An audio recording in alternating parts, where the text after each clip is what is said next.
டைட்டன்ஸ்னால நடக்கிற ஆபத்துகள், அட்டூழியங்கள்லாம் கண்காணிக்கிறதுக்கு மான்ஸ்டர் வேர்ஸ்ல மொத கண்டுபிடிக்கப்பட்ட ஒரு மிகப்பெரிய குளோபல் ஆர்கனைசேஷன் தான் மானார்க். ஆனா இந்த மானார்க் உருவாகிறதுக்கு என்ன காரணம்? எப்போ உருவாக்கப்பட்டுச்சு? யாருனால உருவாக்கப்பட்டுச்சு? காட்ஜிலா 2014க்கு ப்ரீக்வலா பப்ளிஷ் பண்ண காமிக் புக் காட்ஜிலா அவேக்கனிங்ல தான் நமக்கு ஃபர்ஸ்ட் டைம் மானார்க்கோட ஆரிஜின்ஸை காட்டுறாங்க. காட்ஜிலா 2014ல வர சயின்டிஸ்ட் அண்ட் காட்ஜிலா பிரியரான இஷிரோ செரிசாவா அப்பா எய்ஜி செரிசாவா தான் massive unidentified terrestrial organisms AKA மியூட்டோஸை பற்றி ஸ்டடி பண்ண ஆரம்பிச்சதா காட்டினாங்க.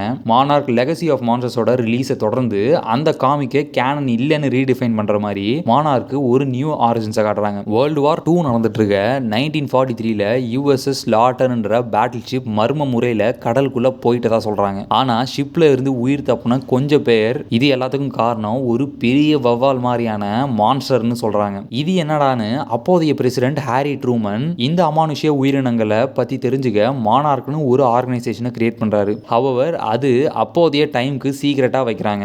6 வருஷம் கழிச்சு வில்லியம் ராண்டா அப்புறம் அவரோட 2 ஃப்ரெண்ட்ஸ் சேர்ந்து மியூட்டோ சைட்டிங்ஸை பற்றின இன்வெஸ்டிகேஷனில் தேடி வந்தப்போ தான் 9 வருஷம் முன்னாடி காணாமல் போன யூஎஸ்எஸ் லாட்டன் ஷிப் மூழ்கலன்னு தெரிஞ்சுக்கிறாங்க.